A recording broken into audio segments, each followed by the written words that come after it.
9 கோளும் ஒன்றாய் காண அங்கு கற்பகம் என்னும் கடவுளின் மெய்யில் 9 கோளும் ஒன்றாய் காண அங்கு கற்பகம் என்னும் கடவுளின் மெய்யில்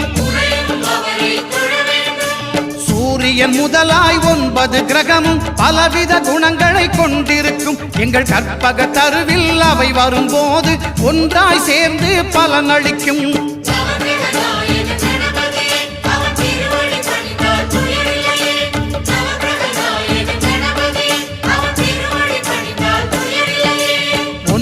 கோளும் ஒன்றாய் காண அங்கு கற்பகம் என்னும் கடவுளின் மெய்